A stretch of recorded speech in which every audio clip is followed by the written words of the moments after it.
ઓમ શ્રી ગણેશાય નમઃ. જય શ્રી કૃષ્ણ મિત્રો. આજે આપણે સરસ મજાની ખાટુ શ્યામ બાબાની સુંદર કથા સાંભળીશું. એમનો ઇતિહાસ આપણે શું છે એ સાંભળીશું. હારેલાનો સહારો ખાટુ શ્યામ બાબા. મહાભારતના ભયંકર યુદ્ધની કલ્પના કરો તમે, જે તેના શિખર પર હતું. ચારે બાજુ રથોના ગર્જના થતી હતી. લાખો યોદ્ધાઓ વચ્ચે ભવ્ય યુદ્ધ હતું. ભીષ્મ પિતામહ, દ્રોણાચાર્ય, કર્ણ અને અર્જુન જેવા મહાન યોદ્ધાઓ યુદ્ધ ભૂમિ પર અડગ ઊભા હતા. પરંતુ તે જ યુદ્ધમાં એક યોદ્ધા હતા જેના ફક્ત 3 તીર જ આખા મહાભારતને થોડી જ વારમાં ખતમ કરવાની શક્તિ ધરાવતા હતા. કલ્પના કરો કે જો તે યોદ્ધા યુદ્ધમાં ઉતર્યા હોત તો શું મહાભારતનું પરિણામ અલગ હોત? ભગવાન શ્રી કૃષ્ણએ પોતે તેને રોકવા માટે કેમ આવવું પડ્યું? ભગવાન કૃષ્ણને એ યોદ્ધાને રોકવા માટે કેમ આવવું પડ્યું અને તેનું માથું કેમ માંગવું પડ્યું? આ કોઈ સામાન્ય વાત નથી, કોઈ સામાન્ય વાર્તા નથી. આ એક મહાન યોદ્ધાની વાર્તા છે, જેને આજે દુનિયા પરાજિતોનો ટેકો એટલે કે હારેલાનો સહારો, માથાના દાંત અને કલયુગના રાજા કહે છે. એવું કહેવાય છે કે જીવનના સૌથી મુશ્કેલ પડકારો તેમના માટે સરળ બની જાય છે જે ખાટુ શ્યામ બાબાના શરણે જાય છે. જે લોકો સાચા હૃદયથી તેમની વાર્તા કથા સાંભળે છે. પરંતુ શું તમે જાણો છો કે આજે બાબા શ્યામનું માથું ક્યાં છે? શ્યામ કુંડનું રહસ્ય શું છે? અને એક ભક્ત જેણે ક્યારેય બાબા પાસે કંઈ માંગ્યું ન હતું, તેને બધું કેવી રીતે મળ્યું? આજની વાર્તામાં તમને આવા રહસ્યો, આ ભક્તિ અને આવી ઘટનાઓ સાંભળવા મળશે. તો વિડીયોને અધવચ્ચે છોડશો નહીં મિત્રો, કારણ કે અંતે એક સાચી ઘટના છે જે તમારા વિચાર બદલી શકે છે. જો તમે ખરેખર બાબા શ્યામમાં, ખાટુ શ્યામજી પર વિશ્વાસ કરો છો તો કમેન્ટ બોક્સમાં જય શ્રી શ્યામ ખાટુ શ્યામ બાબાનું નામ જરૂર લખજો. વાર્તા શરૂ કરતા પહેલા મિત્રો વિનંતી છે, વિડીયોને લાઈક કરીને આ ચેનલને સબસ્ક્રાઇબ કરવાનું ભૂલશો નહીં, જેથી તમને ભગવાનની રહસ્યમય કથાઓ સાંભળવા મળે. સદીઓ પહેલા લોકો ખાટુની આસપાસના વિશાળ ખેતરો, ખુલ્લા આકાશ અને શાંતિપૂર્ણ વાતાવરણ વચ્ચે પોતાનું જીવન જીવતા હતા. ત્યાં કોઈ ભવ્ય મંદિરો ન હતા કે દૂર દૂરથી યાત્રાળુઓ પણ આવતા ન હતા. લોકો સૂર્યોદય સાથે ખેતરમાં જતા અને સૂર્યાસ્ત સાથે ઘરે પાછા ફરતા. તે જ ગામમાં મોહનદાસ નામના એક સીધા સાદા ખેડૂત રહેતા હતા. મોહનદાસનું જીવન સંપત્તિથી મુક્ત હતું, પરંતુ તે સંતોષ અને મહેનતથી ભરેલું હતું. તેમની સૌથી પ્રિય સંપત્તિ તેમની ગાય ગૌરી હતી. ગૌરી માત્ર એક પ્રાણી ન હતી, પણ મોહનદાસના પરિવારનો એક ભાગ હતી. તેનું દૂધ આખા ગામમાં સૌથી શુદ્ધ. મોહનદાસ અને ખુલ્લા ખેતરમાં ચરાવવા લઈ જતા. દિવસો એ જ રીતે પસાર થતા ગયા. તેના ખુલ્લા ખેતરોમાં એક દિવસ લઈ જતા બન્યું જે મોહનદાસ જીવનનો માર્ગ બદલી નાખ્યો. મોહનદાસજીનું જીવન બદલી નાખ્યું. જ્યારે ગૌરી એક ચોક્કસ જગ્યાએ પહોંચી ત્યારે તે અચાનક અટકી ગઈ. તે ન તો આગળ વધી ન પાછળ.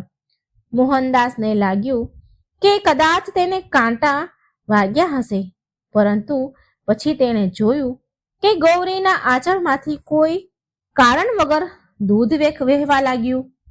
આ દ્રશ્ય જોઈને તે આશ્ચર્યચકિત થઈ ગયા. તેણે તરત જ દૂધ રોકવાનો પ્રયાસ કર્યો, પરંતુ એવું લાગ્યું કે જાણે દૂધ પૃથ્વી પર ચઢાવવામાં આવી રહ્યું હોય. બીજા દિવસે પણ એવું જ થયું. ત્રીજા દિવસે પણ એવું જ થયું. ત્રીજા દિવસે હંમેશા એ જ જગ્યાએ જ્યાં જતી હતી ત્યાં એ જ પ્રક્રિયા ધીમે ધીમે ચાલુ રહી. મોહનદાસના હૃદયમાં ભય અને આશ્ચર્ય બંને થતું હતું. તેમણે ગામના પશુ ચિકિત્સકને બોલાવ્યા, જે પશુઓના ડોક્ટર હોય તેને બોલાવ્યા, જેમણે ગૌરીની તપાસ કરી. ગૌરી સંપૂર્ણ સ્વસ્થ છે એવું કહ્યું. છતાં આ ઘટના દરરોજ વારંવાર થતી. જેમ જેમ ગામમાં વાત ફેલાઈ, લોકો વિવિધ જાતની વાતો કરવા લાગ્યા, અટકળો કરવા લાગ્યા. કેટલાક તેને ખરાબ માનતા હતા, કેટલાક લોકો તેને સાચી માનતા હતા. અન્ય લોકોએ દફનાવવામાં આવેલા ખજાના વિશે વાત કરી. ઘણા લોકોએ આવી અફવાઓ ઉડાડી. પરંતુ ગામની સૌથી વૃદ્ધ મહિલા એક હતા, તેણે બધાને શાંત પાડ્યા. ધ્રુજતા અવાજમાં તેણીએ એ વૃદ્ધ ડોશીમાએ કહ્યું કે જ્યારે કોઈ નિર્દોષ વ્યક્તિ કોઈ સ્વાર્થી હેતુ વિના કંઈક આપે છે, ત્યારે તે ભગવાન તરફથી સંકેત છે. ભગવાન કંઈક સંકેત આપી રહ્યા હોય એવું કહેવાય. પૃથ્વી કારણ વગર કંઈ પ્રગટ થતી નથી, કારણ વગર કંઈ પ્રગટ કરતી નથી. તેના શબ્દો વર્ષોના અનુભવ અને શ્રદ્ધાથી ભરેલા હતા. ગામના મુખ્ય માણસે બધાને ભેગા કર્યા, ખૂબ વિચાર વિમર્શ કર્યું અને પછી કાળજીપૂર્વક એ સ્થળનું ખોદકામ કરાવ્યું. કાળજીપૂર્વક એ જગ્યાને ખોદવાનું નક્કી કર્યું. આ નિર્ણય સરળ ન હતો, કારણ કે ભગવાનને નારાજ કરવાનો ડર પણ હતો. પરંતુ અંતે શ્રદ્ધાએ ભય પર કાબુ મેળવ્યો. ખોદકામના પહેલા 2 દિવસ કોઈ નોંધપાત્ર સંકેત ન મળ્યા. કેટલાક લોકો નિરાશ થઈ ગયા.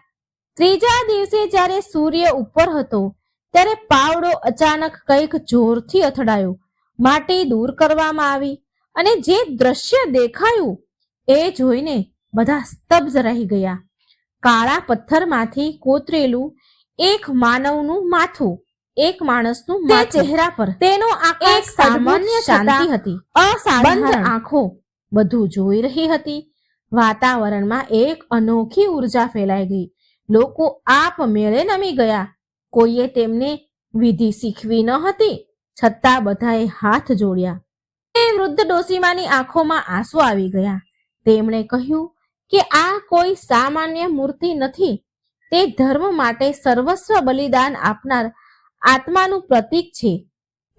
તે રાત્રે રાજાના સ્વપ્નમાં એક તેજસ્વી વ્યક્તિ, જે ખાટુ શ્યામ બાબા હતા, એમને દર્શન આપ્યા અને એમણે કહ્યું કે એ કળિયુગમાં શ્યામ તરીકે ઓળખાશે, હારેલાનો સહારો બનશે, હંમેશા પરાજિત થતા હશે એનો આશ્રય બનશે.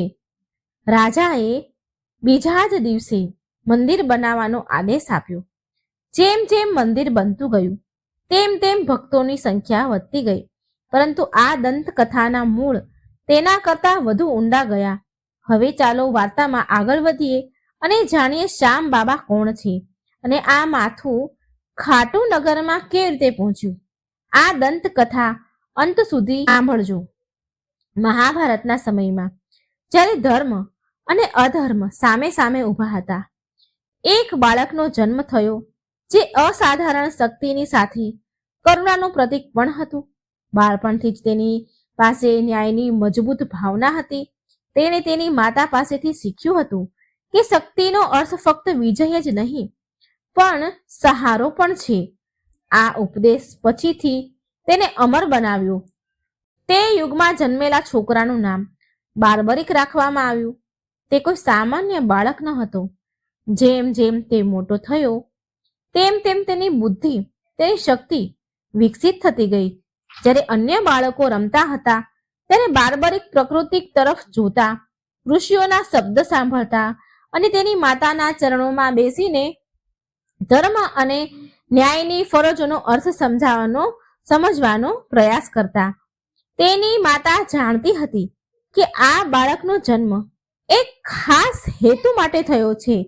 તેથી તેની માતાએ માત્ર શસ્ત્રોનો ઉપયોગ કેવી રીતે કરવો એ જ નહીં, પણ ક્યારેક અને શા માટે તેનો ઉપયોગ કરવો તે પણ શીખવ્યું હતું. સમય જતા બાર્બરિકની ખ્યાતિ દૂર દૂર સુધી ફેલાઈ ગઈ. તે એકલા હાથે એવા કાર્ય પૂર્ણ કરી શકતા જેના માટે સામાન્ય રીતે આખી સેનાની જરૂર પડતી, પરંતુ તેની અંદર અહંકાર જેવી કોઈ વસ્તુ ન હતી. તે પોતાની શક્તિને ભગવાનની ભેટ માનતા હતા. જ્યારે પણ નબળા લોકો ઉપર અત્યાચાર થતો ત્યારે બાર્બરિક કોઈ પણ સ્વાર્થ વગર તેના માટે ઊભા રહેતા હતા, તેનો સહારો બની જતા હતા. આ ગુણ તેને અન્ય યોદ્ધાઓથી અલગ રાખતો હતો.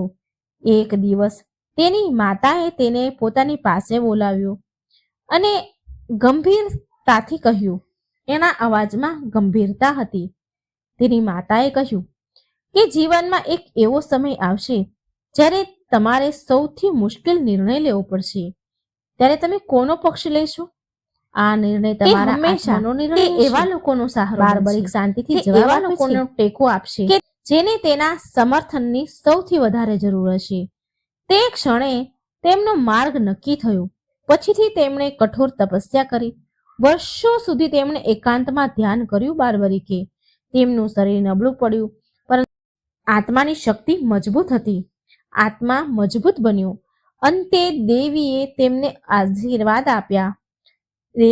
આશીર્વાદ આપ્યા અને તેમને દૈવીય શસ્ત્ર પ્રાપ્ત થયા. આ શસ્ત્રો ફક્ત વિનાશ માટે નહીં, પરંતુ સંતુલન માટે, ધર્મના રક્ષણ માટે હતા. જ્યારે મહાભારત યુદ્ધનો સમય આવ્યો ત્યારે પૃથ્વી પરનું વાતાવરણ પણ બદલાઈ ગયું. યુદ્ધનો અવાજ બધે જ હતો. બાર્બરિક પણ યુદ્ધ ભૂમિ માટે નીકળ્યા. તેમના હૃદયમાં કોઈ દ્વેષ ન હતો કે કોઈ પણ પક્ષ પ્રત્યે આંધળો લગાવ ન હતો. તેઓ તો ફક્ત તેમના શબ્દથી બંધાયેલા હતા, પરંતુ તેઓ જે કરી શકતા હતા તેના સમગ્ર બ્રહ્માંડ માટે વિનાશકારક પરિણામો આવી શકે તેમ હતા. ફક્ત એક જ વ્યક્તિ આ જાણતું હતું. આ બધું રહસ્ય માત્ર એક જ વ્યક્તિને ખબર હતી. તે હતા તો પોતે ભગવાન શ્રી કૃષ્ણ. ભગવાન કૃષ્ણ તેને રસ્તામાં અટકાવે છે. એક સામાન્ય બ્રાહ્મણના વેશમાં તેની પાસે ગયા. બાર્બરિક પાસે બ્રાહ્મણનું સ્વરૂપ ધારણ કરીને ગયા અને તેની સાથે વાતચીત કરી. તેણે તેની શક્તિનું મૂલ્યાંકન કર્યું. ભગવાન કૃષ્ણને સમજાયું કે જો આ યોદ્ધા યુદ્ધમાં પ્રવેશ કરશે તો યુદ્ધનું સંતુલન નાશ પામશે. પછી તેમણે તેની પાસે દાન માંગ્યું. ભગવાન કૃષ્ણએ બાર્બરિક પાસે દાન માંગ્યું. એક એવું દાન જે કોઈ સામાન્ય વ્યક્તિ માટે અશક્ય હતું. બાર્બરિક એક ક્ષણ માટે પણ અટક્યા નહીં. તેણે પૂછ્યું પણ નહીં કે તેને શું મળશે. તેણે તેના ભવિષ્યનો વિચાર પણ ન કર્યો. તે ફક્ત એવું માનતા હતા કે જો આ દાન ધર્મના રક્ષણ માટે હોય તો તેનાથી મોટું કોઈ વરદાન નથી. તેણે પોતાનું માથું અર્પણ કરી દીધું. ભગવાન શ્રી કૃષ્ણએ બાર્બરિક પાસે દાનમાં તેનું સર માંગ્યું, તેનું માથું માંગ્યું, પણ એણે એક પણ વાર અટક્યું નહીં અને તરત જ એનું માથું અર્પણ કરી દીધું. પરંતુ તેની એક ઈચ્છા હતી. તે યુદ્ધ જોવા માંગતા હતા. તે જાણવા માંગતા હતા કે ધર્મ આખરે કેવી રીતે વિજય મેળવે છે. ભગવાન કૃષ્ણએ તેને એ વરદાન આપ્યું. તેનું માથું એક ઊંચા શિખર પર મૂકવામાં આવ્યું હતું, જ્યાંથી તે સમગ્ર યુદ્ધને જોઈ શકે. યુદ્ધ 18 દિવસ સુધી ચાલ્યું. આ મહાકાવ્ય યુદ્ધમાં કૌરવોએ 11 અક્ષૌહિણી સેનાઓને મેદાનમાં ઉતાર્યા, જ્યારે પાંડવોએ 7 રાજાઓ, મહાન યોદ્ધાઓ, મહેમાનો, સારથીઓ અને અસંખ્ય સામાન્ય યોદ્ધાઓએ ભાગ લીધો. યુદ્ધ ભૂમિમાં દરરોજ હજારો યોદ્ધાઓ શહીદ થતા હતા. પહેલા જ દિવસે ભીષ્મ પિતામહ, દ્રોણાચાર્ય, કૃપાચાર્ય, કર્ણ, શલ્ય અને અશ્વત્થામા જેવા મહાન યોદ્ધા સક્રિય રીતે સામેલ હતા. જ્યારે પાંડવો પક્ષે અર્જુન, ભીમ, યુધિષ્ઠિર, નકુલ, સહદેવ અને ભગવાન શ્રી કૃષ્ણ પોતે યુદ્ધનો માર્ગ નક્કી કરી રહ્યા હતા. ત્યારે સમય જતા ભીષ્મ પિતામહ મૃત્યુ શૈયાએ પડ્યા. દ્રોણાચાર્યનો વધ થયો. કર્ણ ભૂમિમાં શહીદ થયા અને અંતે 18મા દિવસે લગભગ આખી ક્ષત્રિય પેઢીનો નાશ થયો. આ યુદ્ધ ફક્ત શરીરનું મૃત્યુ ન હતું, પરંતુ ધર્મ, વંશ અને અહંકારના અંતનું પણ પ્રતીક હતું. ઘટોત્કચના પુત્ર અને ભીમના પૌત્ર બાર્બરિક સૌ પ્રથમ પકડાયેલા લોકોમાંનો એક હતા. યુદ્ધ સમાપ્ત થયા પછી ભગવાન શ્રી કૃષ્ણએ બાર્બરિકને પૂછ્યું, તમે આ યુદ્ધમાં કઈ બાજુ જીતતા જુઓ છો? તમે આ યુદ્ધમાં કયું પક્ષ જીતતા જુઓ છો? બાર્બરિકે જે દ્રશ્ય વર્ણવ્યું તે એકદમ આઘાતજનક હતું. બાર્બરિકે કહ્યું, મેં જોયું કે આ યુદ્ધમાં કોઈ રાજા, યોદ્ધા કે સૈન્ય ખરેખર લડી રહ્યું ન હતું. ફક્ત એક દેવી ચક્ર આખા યુદ્ધ ભૂમિમાં ફરતું હતું, જે દરેક ક્ષણે યોદ્ધાઓના શિર છેદી રહ્યું હતું. જ્યાં કૌરવ સૈન્ય મોટું હતું ત્યાં ચક્ર વધુ ફરતું હતું, અને જ્યાં પાંડવો નબળા હતા ત્યાં ચક્ર તેમનું રક્ષણ કરતું હતું. એવું મેં જોયું. અને આ ચક્ર કોઈ માનવી નહીં પણ ખુદ ભગવાન કૃષ્ણની ઈચ્છાથી આ સુદર્શન ચક્ર ચાલતું હતું. આ જ કારણ હતું કે ભગવાન કૃષ્ણએ સમજાવ્યું કે આ યુદ્ધમાં વિજેતા યોદ્ધા નહીં પરંતુ ધર્મ હતો. હું ફક્ત એક સાધન છું. આ સાથે બાર્બરિકનું માથું અદૃશ્ય થઈ ગયું, પરંતુ તેનું અસ્તિત્વ સમાપ્ત થયું નહીં. તે ફક્ત અદૃશ્ય થઈ ગયું હતું. યુગ બદલાયા, સમય આગળ વધ્યો, સભ્યતાઓ આવી ગઈ. તે જ આત્મા, તે જ ચેતના પૃથ્વીના ગર્ભમાં શાંતિથી આરામ કરી. જ્યાં સુધી ખાટુની ભૂમિ ફરીથી ઇશારો ન કરે. જ્યારે મંદિર એક નિર્દોષ ગાય દ્વારા બનાવવામાં આવ્યું હતું ત્યારે ઘણી ચમત્કારી ઘટનાઓ બની. પથ્થરો પોતાને યોગ્ય આકારમાં ઢાળતા હોય તેવું લાગતું હતું. કારીગરો કહેતા હતા કે કોઈ અદ્રશ્ય શક્તિ તેમના હાથને માર્ગદર્શન આપી રહી છે. પવિત્ર તળાવનો દેખાવ પણ આનો પુરાવો હતો. તેનું પાણી ક્યારેય ઘટ્યું નહીં કે પ્રદૂષિત થયું નહીં. વર્ષો સુધી દુષ્કાળ પડ્યો છતાં પાણી અમૃત જેવું રહ્યું. સમય જતાં મંદિરમાં આવનારા ભક્તોની સંખ્યા વધી. કેટલાક બીમારી રોગીથી પીડાતા, કેટલાક તૂટેલા હૃદય સાથે અને ઘણા આશા, શક્તિ અને શ્રદ્ધા સાથે પાછા ફર્યા. કેટલાક તેને ચમત્કાર કહેતા હતા, અન્ય એક સંયોગ, પરંતુ અહીં આવનાર દરેક વ્યક્તિ ચોક્કસપણે કંઈક ને કંઈક અનુભવતું હતું. આક્રમણનો સમય પણ આવ્યો. ભયનું વાતાવરણ પ્રવર્તતું હતું, પરંતુ આ મંદિર અંકબંધ રહ્યું. એવું લાગતું હતું કે કોઈ અદ્રશ્ય રક્ષણાત્મક કવચ તેને ઘેરી લે છે. લોકોએ જોયું કે જે કોઈ પણ ખરાબ ઈરાદાથી, ખરાબ ભાવના સાથે અહીં આવે છે તે ભયભીત થઈને પાછો ફરે છે. આ બધું ઇતિહાસના પાનામાં નોંધાયેલું છે. આ ઘટનાઓનો સાચો પ્રભાવ ફક્ત તે જ સમજી શકે છે જેમણે તેનો અનુભવ કર્યો છે. ખાટુ શ્યામ મંદિરની સૌથી મોટી વિશેષતા તેની સુંદરતા કે તેની ઉંમર નથી. અહીં આવનારા ભક્તોના જીવનમાં બનતા ચમત્કારો તેની સૌથી મોટી વિશેષતા છે. દિલ્હીની સુનીતા દેવીને ડોક્ટરે કહ્યું હતું કે તે ક્યારેય માતા નહીં બની. લગ્નના 15 વર્ષ પછી પણ તેને કોઈ સંતાન નહોતું. તે તેના સાસરિયાઓના મેણા ટોણા, પતિનો ગુસ્સો અને સમાજનો તિરસ્કાર સહન કરીને થાકી ગઈ હતી. એકવાર તેની મિત્રએ તેને શ્યામ બાબા વિશે કહ્યું. સુનીતાએ વિચાર્યું કે હવે મેં બધું જ અજમાવી લીધું છે, હું તેને અજમાવી જોઈશ. જ્યારે સુનીતા ખાટુ પાસે પહોંચી ત્યારે તેનું સ્વાગત એક અદ્રશ્ય દ્વારમાં કરવામાં આવ્યું. એક સ્ત્રી તેના નવજાત બાળકને લઈને શ્યામ બાબા સમક્ષ ઊભી રહી હતી અને કહેતી હતી, બાબા, તમે મને આ બાળક આપ્યું છે, તેને હંમેશા તમારા આશીર્વાદ મળતા રહે.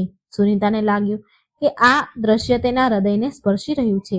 તેની આંખોમાં આંસુ આવ્યા.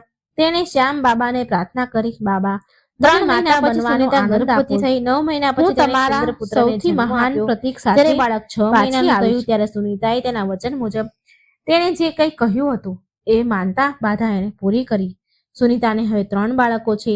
તે દર વર્ષે ખાટુશ્યામ બાબાના મંદિરે જાય છે અને અન્ય નિસંતાન મહિલાઓને પ્રેરણા આપે છે.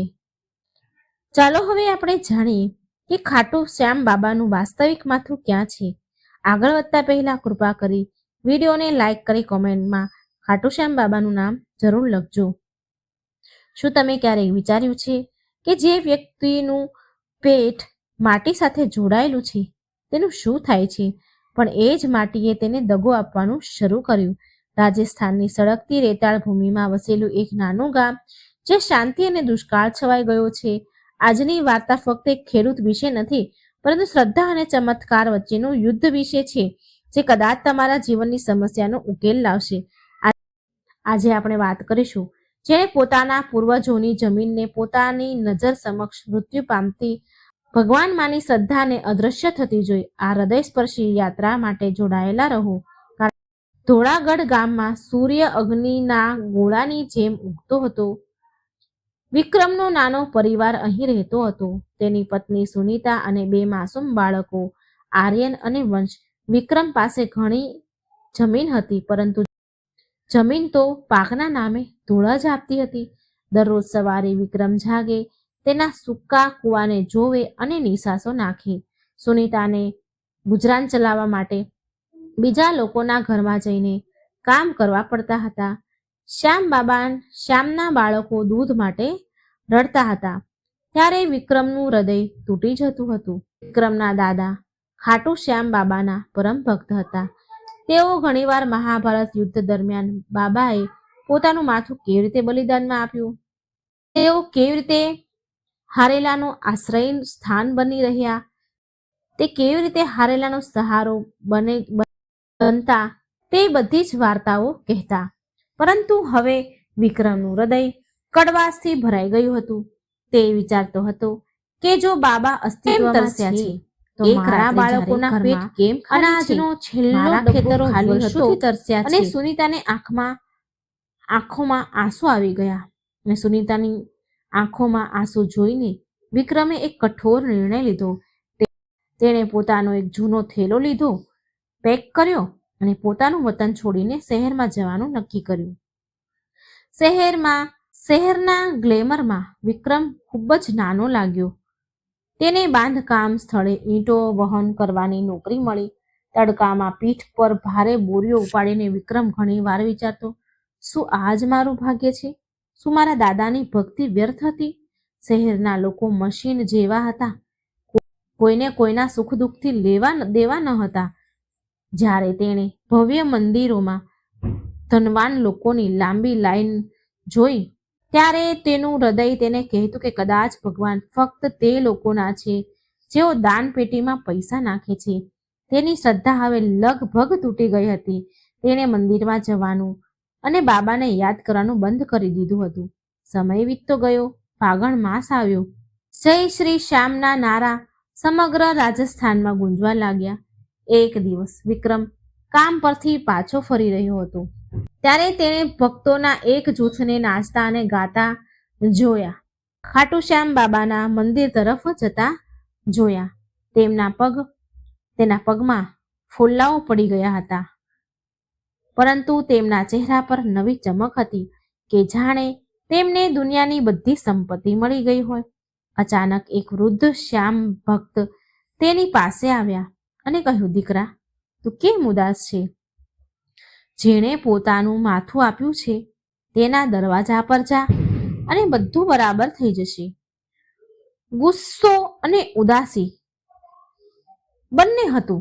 વિક્રમે ગુસ્સે અને ઉદાસીથી કહ્યું, બાબાએ મને છોડી દીધો છે, હું શું કામ જાઉં? તો તે વૃદ્ધ માણસ હસીને કહે છે, બાબાએ તને છોડી દીધો નથી, તે બાબાને જોવાનું બંધ કરી દીધું છે. પૂછ્યા વિના એકવાર ચાલવાનો પ્રયાસ તો કર. તે રાત્રે વિક્રમ ઊંઘી શક્યો નહીં. તેણે સપનામાં તેની નાની પુત્રીને સૂકા ખેતરમાં પાણી માટે આશા રાખીને નાચતી જોઈ. તેને એવું લાગ્યું કે બાબા તેને બોલાવી રહ્યા છે. તેણે પોતાની પત્નીને પોતાના પગારમાંથી બાકીના પૈસા મોકલી દીધા અને ઉઘાડા પગે ખંતુની કઠિન યાત્રા પર નીકળી ગયો. મુસાફરીનો થાક, પગમાં દુખાવો હોવા છતાં વિક્રમ ચાલતો રહ્યો. જેમ જેમ તે ખાટુ શ્યામની નજીક પહોંચ્યો, તેમ તેમ તેનો ગર્વ અને ગુસ્સો ઓગળી ગયો. જ્યારે તે તોરણ દરવાજા પાસે પહોંચ્યો, ત્યારે તેની આંખમાંથી તો આંસુ વહેવા લાગ્યા. મંદિરની અંદર શ્યામ બાબાના દિવ્ય સ્વરૂપને જોતા જ તેને લાગ્યું કે બાબા તેને કહી રહ્યા છે કે તું આવ્યો છે, જો હું હંમેશા તારી સાથે છું. વિક્રમ કલાકો સુધી ત્યાં બેઠો રહ્યો. તેણે કોઈ સંપત્તિ માંગી નહીં. તેણે ફક્ત એક જ વાત કહી, બાબા, મને તમારા રક્ષણમાં લો, તમારા આશરે લો. હું હારી ગયો છું. તે ક્ષણે તેને જે શાંતિ મળી તે શહેરની કોઈ પણ નોકરી કે ગામડાના કોઈ પણ પાક કરતાં વધુ સારી હતી. જ્યારે વિક્રમ તેના વર્ષોથી સુકાયેલા નાણાં પાછો ફર્યો, છલકાઈ રહ્યા હતા, આંખો પર લોકો પોતાના ખેતરમાં નાચતા હતા. ગામની બહાર સુનીતા દોડતી આવી અને વિક્રમને ગળે લાગી. તેણે તેને કહ્યું કે જે રાત્રે તમે ખાટુને મળવા જઈ રહ્યા હતા ને, તે રાત્રે એટલો વરસાદ પડ્યો કે પૃથ્વીની તરસ જ મટી ગઈ. વિક્રમનું ખેતર, જેને તેણે ઉજ્જડ સમજીને છોડી દીધું હતું, તે હવે ખીલી રહ્યું હતું. આ ફક્ત વરસાદનું પાણી ન હતું, તે બાબા શ્યામની કૃપા હતી. તમે અમારા બાબા શ્યામનો મહિમા અને ચમત્કાર જોયું. બાબા શ્યામ માંગ્યા વિના બધું જ આપે છે. ફક્ત એકવાર સાચા હૃદયથી બાબાને યાદ કરો. અંજલિ જયપુરમાં એક આઈટી કંપનીમાં કામ કરતી હતી. તેનો પરિવાર મધ્યમ વર્ગનો હતો. તેના પિતા સરકારી વિભાગમાં નિવૃત્ત હતા અને તેમની બધી બચત અંજલિના શિક્ષણ અને ઘર બનાવવા માટે રોકાઈ હતી. અંજલિનો દિવસ સવારે 8 વાગે શરૂ થાય અને રાત્રે 9 વાગે પૂરો થાય. આખો દિવસ કામ કરવાનું. એક દિવસ ઘરે પાછા ફર્યા પછી તે તેના પિતાની જમીન પર બેભાન અવસ્થામાં પડેલા જોવે છે. તેના પિતાને જ્યારે તેને હોસ્પિટલમાં લઈ જવામાં આવે છે ત્યારે ખબર પડી કે તેમની બંને કિડની સંપૂર્ણ રીતે ફેલ થઈ ગઈ છે. ડોક્ટરે સ્પષ્ટ રીતે કહી દીધું, સારવાર ઘણી લાંબી થશે, લાખોનો ખર્ચો થશે અને કોઈ ગેરંટી નથી કે એ બચે. અંજલિને લાગ્યું કે તેના પગ નીચેથી જમીન સરકી ગઈ. ભક્તો, કલ્પના કરો કે તે પુત્રી જેણે હમણાં પોતાના સપનાઓને સાકાર કરવાનું શરૂ કર્યું છે, તેને શું સહન કરવું પડ્યું હશે. કામ પર તેના મેનેજર તેને હેરાન કરતા અને ઘરે તેના પિતાની બગડતી તબિયત તેને ખાઈ રહી હતી. સારવાર મહિનાઓ સુધી ચાલી. અંજલિની બધી બચત પૂરી થઈ ગઈ. બધા પૈસા વપરાઈ ગયા. તેને સગા સંબંધીઓ પાસેથી મદદ માંગી. પણ આ યુગનું કડવું સત્ય એ જ છે કે બધા ઉગતા સૂર્યને વંદન કરે છે. કોઈને અસ્ત થતા સૂર્યની પરવાહ નથી. એક દિવસ તેની માતાએ કહ્યું, દીકરા, ખાટુ શ્યામ બાબા નો આશરો લે. તે હારેલાનો સહારો છે, પરાજિતોનો આશ્રય છે. અંજલિ ગુસ્સાથી બોલી, માતા, તારા બાબા ક્યાં છે? શું તે નથી જોતા, જોઈ નથી શકતા કે આપણે ભૂખ્યા છીએ? હું આટલી મહેનત કરી રહી છું છતાં કેમ? તેણે ઘરના મંદિરમાં દીવો જે પ્રગટાવેલો હતો તે બુઝાવી દીધો. તેણીએ બાબા પર વિશ્વાસ ગુમાવી દીધો. તેને લાગતું કે આ બધું અંધશ્રદ્ધા છે, પરંતુ ભાગ્ય તેને બીજે જ લઈ જવાની તૈયારી કરી રહ્યું હતું. એક સાંજે જ્યારે અંજલિ ખૂબ જ દુઃખી હતી ત્યારે તે ઓફિસમાંથી તેને કાઢી મૂકવામાં આવી. તે રસ્તાની બાજુમાં રડતી બેઠી હતી. તે જ સમયે એક વૃદ્ધ માણસ આવ્યા બાબા શ્યામનું રૂપ લઈને. એક વૃદ્ધ માણસ બાબા શ્યામનું નિશાન ખંભા પર રાખીને તેની પાસે આવ્યા. કંઈ પૂછ્યા વિના તેણે કહ્યું, દીકરી, જ્યારે કોઈ વ્યક્તિ પોતાની ચાલાકી છોડી દે છે ત્યારે બાબા પોતાનો હાથ લંબાવે છે. એકવાર ખાટુ શ્યામ બાબા પર વિશ્વાસ કર, તેના દર્શન કર. તે શ્યામ બાબા માણસના ભાગ્ય બદલી નાખે છે. ગમે તેવું તોફાન હોય એ તેના ભાગ્યમાં એ શાંત પાડે છે. અંજલિને એવું લાગ્યું ફાગણ માણસ નહીં, ખુલ્લા પગે બાબા પોતે જ તેને દર્શનના પગમાં ખુલ્લા કરી રહ્યા છે. તેનું શરીર બળતું હતું પણ તેનું હૃદય દ્રઢ હતું. અંજલિ જય શ્રી શ્યામ બાબાના નારા વચ્ચે ધીમે ધીમે આગળ વધી. તે ભીડમાં અંજલિ એક તરંગ જેવી હતી. રસ્તામાં ઘણીવાર તેને એવું લાગતું હતું કે તે પડી જશે. એક સમયે તે બેહોશ થવાની તૈયારીમાં હતી કે અજાણ્યા શ્યામ બાબા તેને મદદ કરીને કહ્યું, હિંમત ન હારીશ પ્રિય, મંદિર ખૂણાની નજીક છે. જ્યારે અંજલિ ખાટુ મંદિરના પ્રવેશદ્વાર પર પહોંચી ત્યારે તેની આંખો સામે અંધારું છવાઈ ગયું. બાબા શ્યામની પ્રેમાળ આંખો વાળી છબી જોતા જ તેનો અહંકાર, તેની દલીલો, તેની ફરિયાદો બધું જ ગાયબ થઈ ગયું. તે ફક્ત એટલું જ કહી શકે, બાબા હું ખૂબ એકલી છું, મારી સંભાળ લ્યો. તે મંદિરની સુગંધ અને આરનારનો સહારો, એના પડઘા તેને એક નવી જાગૃતિથી ભરી દીધી. જ્યારે અંજલિ ખાટુ શ્યામના મંદિરેથી જયપુર પાછી આવી ત્યારે તે હોસ્પિટલ જવાથી ડરતી હતી, પરંતુ વોર્ડમાં પ્રવેશતાની સાથે ડોક્ટર દોડી ગયા અને ભેટી પડ્યા. ડોક્ટરે કહ્યું, અંજલિ, આ તબીબી વિજ્ઞાનના ઇતિહાસમાં સૌથી મોટો ચમત્કાર છે. તમારા પિતાના પરિણામો અચાનક સામાન્ય થઈ ગયા છે અને તેમને એક દાતા મળ્યા છે. તે જ સાંજે અંજલિને એક મોટી કંપની તરફથી એક ઈમેલ મળ્યો, જેમાં તેણે તેના પાછલા પગારથી બમણા પગારની નોકરી મળી એને ઓફર આવી. અંજલિ સમજી ગઈ કે જ્યારે તેણે બાબાને તેના જીવનની ભાગદોડ સોંપી દીધી ત્યારે બાબાએ તેના બધો જ બોજ હળવો કરી દીધો. બાબાએ બધો જ બોજ પોતાના પર લઈ લીધો. તેવી જ રીતે તમે બધા ભક્તો બાબા શ્યામમાં વિશ્વાસ રાખો. હવે આપણે શ્યામ કુંડનું રહસ્ય શું છે તે જાણીએ. તેનું પાણી ક્યાંથી આવે છે? શ્યામ કુંડમાંથી કયું વાસ્તવિક અને કયું પ્રાચીન છે? જે બે કુંડ છે એમાંથી. વાર્તાના અંતે આપણે શીખીશું કે બાબા શ્યામનું વાસ્તવિક માથું પ્રાચીન શ્યામકુંડ ક્યાં ગયું છે. પ્રાચીન શ્યામકુંડ એ શક્તિ કેન્દ્ર છે જેના વિના ખાટું ધામ અસ્તિત્વમાં ન હતું. આ પવિત્ર સ્થળ દેવતાના માથાનું અભિવ્યક્તિ માનવામાં આવે છે.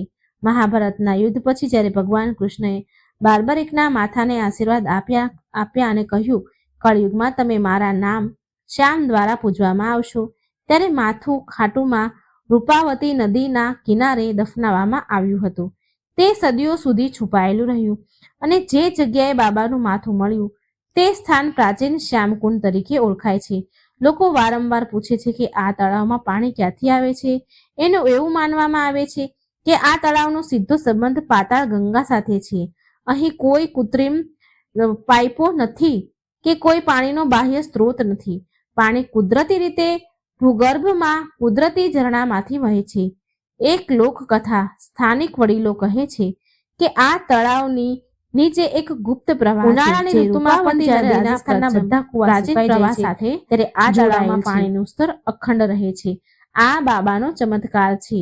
એવું માનવામાં આવે છે કે જ્યારે બાબાનું માથું દેખાયું ત્યારે તેને સૌ પ્રથમ આ તળાવના પાણીમાં સ્નાન કરવામાં આવ્યું હતું.